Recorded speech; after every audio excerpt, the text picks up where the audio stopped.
Big TV భక్తి సమాచారం WhatsApp ఛానల్లో జాయిన్ అవ్వండి. అన్ని విశేషాలు ఎప్పటికప్పుడు తెలుసుకోండి. కాబట్టి ఆయన ఈ రాక్షసులందరినీ సంహరించారు. కానీ ఎక్కడి నుంచో ఒక మహావీరుడు వచ్చాడు. ఇద్దరి మధ్య అరివీర భయంకరమైనటువంటి యుద్ధం జరిగింది. ఎంత యుద్ధం చేసినా స్వామి హనుమ అవతల యుద్ధానికి వచ్చినటువంటి వీరుణ్ణి మట్టు పెట్టలేకపోయారు. ఆఖరికి హనుమ అంతటి వారు బడలిపోయారు. అంత బడలిపోయి ఆశ్చర్యపోయారు. ఇంత శక్తి కలిగినటువంటి వాడు ఎలా తయారయ్యాడు అసలు? పైగా ఇతన్ని చూస్తే నాకేదో అవ్యాజమైన ప్రేమ కలుగుతోంది. ఇంతటి మహావీరుడు అని నాకు కోపం రావట్లేదు, చంపేద్దామన్న తీవ్రమైన ఇచ్చ కలగట్లా. ఏదో ఉందని ఒక్కసారి ఆగి, అసలు నువ్వెవరు నాతో ఇంతసేపు నిలబడి పోరు సాగించగలిగావు? నీ గాథ ఏమిటి చెప్పమన్నారు. అంటే ఆయన తన కథ చెప్పడం మొదలుపెట్టాడు. ఒకానొకప్పుడు ఒక గంధర్వకాంత ఉండేది. ఆమె మతంగ మహర్షి చేత వేరొక కారణానికి శపింపబడి ఒక పెద్ద చాపగా మారి దక్షిణ సముద్రంలో ఉండేది. ఆమెకి శాపావకాశం ఎప్పుడు కలుగుతుంది, ఎప్పుడు పోతుంది ఆ శాపం అని ఆమె మతంగ మహర్షిని ప్రార్థించింది. హనుమ ఎప్పుడైనా అలసట పొందితే, అలసట పొందినటువంటి హనుమ ఒంటి నుండి చెమట పుడితే ఆ చెమట ఆయన ఇలా తీసి పక్కన పడేస్తే, ఆ చెమట నువ్వు మింగితే, చెమట వలన నీకు కొడుకు పుడితే నీకు శాపం పోతుంది. కానీ నీకు భూత భవిష్యత్ వర్తమాన కాలముల యందు దృష్టినిస్తున్నాను, అది పోదు. గతంలో ఏం జరిగిందో, ఏం జరుగుతోందో, ఏం జరగబోతోందో నీకు తెలుస్తుంది. నీకు ఆ శక్తినిచ్చాను, వెళ్ళమన్నారు మతంగ మహర్షి. అన్నీ రామకార్యం కోసం వచ్చినవే. మహర్షుల యొక్క ఏర్పాటు అంత చాకచక్యంగా. ఆమె దీర్ఘదీహి అన్న పేరుతో పెద్ద చాప అయి దక్షిణ సముద్రంలో ఉంది. స్వామి హనుమ సేతుబంధనం జరుగుతున్న సమయంలో అలసట పొందారు. పెద్ద పెద్ద బండరాళ్ళు తెచ్చి సముద్రంలో వేస్తున్నారు. చెమట పట్టదండి మరి. చెమట పట్టి ఆయన నుదుటికి ఉన్న చెమటని ఇలా తీసి ఇలా అన్నారు. ఇలా అన్నప్పుడు దులపబడినటువంటి ఆ చెమట బిందువుల్ని దీర్ఘదేహి అయినటువంటి గంధర్వకాంత చాప రూపంలో ఉన్నది పెద్ద నోరు తెరిచి పట్టుకుని గుటుక్కుని మింగింది. అది మహర్షి యొక్క మాట. అది ఉత్తినే పోవడానికి వీల్లేదు. అలా పుడతారా అండి అంటే అది సామాన్య విశేషం. యోగి నోటి వెంట వచ్చిన మాట అబద్ధం అవడానికి వీల్లేదు. అది సత్యమై తీరాలి. ఈశ్వరుడు సత్యం చేస్తాడు. అందువల్ల ఆమె గర్భిణి అయింది. లోపల పిల్లవాడు పెరిగాడు. ఆ పిల్లవాడు పుట్టిన తర్వాత ఆమెకి శాప విమోచనం అయిపోయింది. ఆమె ఆ పిల్లవాడికి మత్స్యవల్లభుడు అని పేరు పెట్టింది. నాయనా, నువ్వు హనుమ యొక్క కుమారుడివి, నేను గంధర్వకాంతని. శాపం చేత ఇలా వచ్చాను. నువ్వు పరమ దుర్మార్గుడైనటువంటి మైరావణుణ్ణి సేవిస్తూ ఉండు.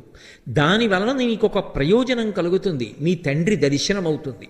ఒకానొకనాడు నీ తండ్రికి ఉపకారం చెయ్యగలుగుతావు. ఆయన అత్యంత ఒత్తిడిలో వస్తాడు. వచ్చినప్పుడు నువ్వు ఉపకారం చేస్తావు. అక్కడ ఉండమంది. అందుకని నా పేరు మత్స్యవల్లభుడు. నేను హనుమ యొక్క కుమారుణ్ణి. అందుకని నన్ను మట్టు పెట్టడం అంత తేలిక కాదు. మా తండ్రి గారి యొక్క వైభవం నాది. హనుమ చూసి పరమ సంతోషంతో వెళ్ళి పుత్రగాత్ర పరిష్వంగం కొడుకుని కౌగలించుకుని మురిసిపోయి, నాయనా, నిన్ను చూస్తే ఎంతో ముచ్చటగా ఉంది. నేనే హనుమని. నువ్వు నా కుమారుడవు. నీ యందు అపారమైన ప్రీతి పొందాను అంటే తండ్రి కాళ్ళ మీద పడి నమస్కారం చేసి, నాన్నగారు నేను మీకు ఎలా ఉపయోగపడగలనని అడిగాడు. మైరావణుని యొక్క అంతఃపురాన్ని చూపించమన్నారు. అంతఃపురాన్ని చూపించాడు. ఇక నువ్వు వెళ్ళిపోమ్మని ఆ మైరావణుడితో యుద్ధం చేసి స్వామి హనుమ ఆ మైరావణుణ్ణి మట్టు పెట్టారు. మట్టు పెట్టడం అంత తేలికగా ఏమైపోలేదు. ఎందుకంటే ఇద్దరి మధ్య ప్రచండమైన యుద్ధం జరిగింది. ఆయన తన దంతములతో మైరావణుడి యొక్క కంఠాన్ని కొరికేసి గోళ్లతో శరీరాన్ని ఖండములుగా చీల్చి పక్కన పారేసినా మళ్ళీ వాడు వచ్చి యుద్ధం చేసేవాడు. అసలు ఎలా మరణిస్తాడు ఈ మైరావణుడు? ఏం చేసినా మళ్ళీ బ్రతుకుతున్నాడు. తెల్లబోయారు హనుమ. అప్పుడు దుర్దండి చెప్పింది, శరీరాన్ని ఎంత హింస పెట్టినా మరణించాడు. ఆయన మరణించాలి అంటే ఒకే ఒక్క కారణానికి మరణిస్తాడు. అదిగో మీరు యుద్ధం చేస్తున్న చోట మధ్యలో ఒక రాయి ఉంది. ఆ రాతిని హనుమ మీరు మీ కాలుతో తన్నండి. ఆ కింద చిన్న బిల ఉంది. ఆ బిలంలోంచి 5 తుమ్మెదలు పైకొస్తాయి. ఇతని పంచప్రాణాలు తుమ్మెదల్లో ఉన్నాయి. అవి ఎగురుతున్నంతకాలం ఇతను మరణించడు. ఆ 5 తుమ్మెదల్ని మీ పాదంతో నొక్కేయండి. నొక్కేస్తే ఇతని పంచప్రాణములు పోయి శరీరాన్ని విడిచిపెట్టేస్తాడు. వెంటనే ఏడ్చాడు మైరావణుడు. చెల్లెలా, నా తోడబుట్టిన దానివి, నా ప్రాణాలు ఎక్కడున్నాయో చెప్పేస్తావా హనుమకని. ఏమి నువ్వు ధర్మం తప్పలా? ధర్మాత్ముడు భక్తితత్పరుడు అయి ఈ రాజ్యమును పరిపాలించవలసినటువంటి నా కుమారుణ్ణి తీసుకెళ్ళి నిష్కారణంగా నిర్బంధించి, నన్ను నిర్బంధించి నువ్వు రాజ్య పరిపాలన చేస్తూ ఇవాళ మమ్మల్ని ఇంత కష్టపెట్టినటువంటి వాడివి, నువ్వు మరణించవలసినటువంటి అవసరం కూడా ఉంది, అందుకే నీ ప్రాణములు ఎక్కడున్నాయో చెప్పానంది. ఇక తను మరణిస్తానని తెలిసిపోయింది మైరావణుడికి. ఆ కాలితో అక్కడ ఉన్న రాతిని తన్నారు స్వామి హనుమ. ఆ బిలంలోంచి 5 తుమ్మెదలు పైకొచ్చాయి. వెంటనే తన పాదంతో 5టిని నలిపేశారు. పంచప్రాణములు పోయిన కారణం చేత విగత జీవుడై ఆ మైరావణుడు నేల మీద పడిపోయాడు. పడిపోయిన తరువాత అప్పుడు అక్కడ ఉన్నటువంటి ఆ నీలమేఘుడికి, దుర్దండి యొక్క కుమారుడికి పాతాళలంకా పట్టాభిషేకం చేసి రామలక్ష్మణులు ఇద్దరినీ కూడా తీసుకుని మళ్ళీ లంకాపట్టణానికి చేరుకున్నారు. చేరుకున్న కారణం చేత రామరావణ యుద్ధమై చిట్ట చివర రావణాసురుడు మడిసిపోయాడు. అదిగో మైరావణుణ్ణి మర్దించి పరమ సంతోషంగా, నేను రామకార్యాన్ని చెయ్యగలిగాను, నా వల్ల ఒక చిన్న పొరపాటు జరిగింది, విభీషణుడు అనుకుని మైరావణుణ్ణి లోపలికి పంపాను, రామలక్ష్మణుల్ని అపహరించాడు, మళ్ళీ నేను ఆ దోషం దిద్దుకుని రామలక్ష్మణుల్ని రక్షించగలిగాను అన్న పరమ సంతోషంతో ఉన్నటువంటి రూపాన్ని ఆయన పాతాళ భేదనం చేసి పైకొచ్చి వెలిసినటువంటి మూర్తియే నైమిషారణ్యంలో ఉన్నటువంటి హనుమ. హనుమాన్ గాడి అని చెప్పి క్షేత్రం ఉన్నదే, అక్కడ ఉన్న స్వయంభూమూర్తి పెద్ద హనుమ ఉంటారు. ఆ హనుమ స్వయంగా మైరావణుణ్ణి మర్దించి పైకొచ్చినటువంటి స్వామి.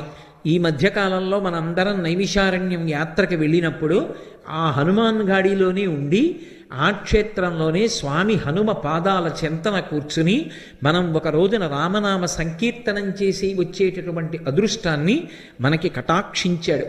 ఆ స్వామి యందు ఒక విచిత్రమైన లక్షణం ఉంటుంది. మూర్తిని ఇలా ముట్టుకుంటే, ఒక్కసారి ఇలా కళ్ళు మూసుకుని ముట్టుకుంటే నిజంగా ఎవరినో మనిషిని ముట్టుకున్నట్టే ఉంటుంది. కానీ అలా అంగీకరించారు, అలా ఏం ముట్టుకోనివ్వరు. అది దేవస్థానానికి సంబంధించిన వాళ్ళే ప్రతిరోజు సింధూరాన్ని అలదుతారు. మరి ఎందుకు పిలిచారో నాకు తెలియదు, కానీ అది స్వామి అనుగ్రహ విశేషమో ఏమో. నేను అక్కడ కూర్చుని ఉండగా అకస్మాత్తుగా నన్ను పిలిచి సింధూర పాత్ర ఇచ్చి, మీరు కూడా ఇవాళ స్వామికి సింధూరం రాయండి అన్నారు.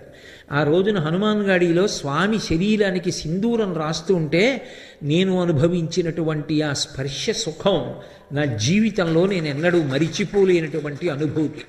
అంత అద్భుతమూర్తి, అంతటి మంగళప్రదుడు. హనుమ యొక్క క్షేత్రాలలో తప్పకుండా దర్శనం చెయ్యవలసిన క్షేత్రాలు 13ని చెప్తారు. 13టిలో ఒక మహాద్భుత క్షేత్రం నైమిషారణ్యంలో ఉన్నటువంటి స్వామి హనుమ. అంత గొప్ప క్షేత్రంలో మనం ఆ స్వామిని దర్శించి అక్కడ రామనామ గానం చేసి రాగలగడం ఆ రామచంద్రమూర్తి యొక్క, సీతమ్మ యొక్క, స్వామి హనుమ యొక్క నిర్హేతుక కృపా కటాక్ష వీక్షణం. కాబట్టి హనుమ ఎక్కడ ధర్మతత్పరులైన వారు ఉంటారో అక్కడక్కడ ఆయన అనుగ్రహ ప్రచోదనం ఉంటుంది. దుర్దండి ప్రార్థన చేసిందని వెళ్ళారా? దుర్దండి యొక్క కుమారుడైనటువంటి ఆ నీలమేఘుడు ప్రార్థన చేశాడని వెళ్ళారా? మైరావణుడు రామలక్ష్మణుల్ని అపహరించడం యథార్థానికి వాళ్ళు రక్షింపబడడానికి హనుమ అక్కడికి వెళ్ళి మైరావణుణ్ణి మర్దించాలి. అది జరగాలి అంటే దానికి ఏదో ఒక సన్నివేశం జరగాలి. అందుకు రామలక్ష్మణుల్ని అపహరించగలిగాడు తప్ప వేరొకలా సాధ్యమా? For more videos like this, subscribe Big TV channel.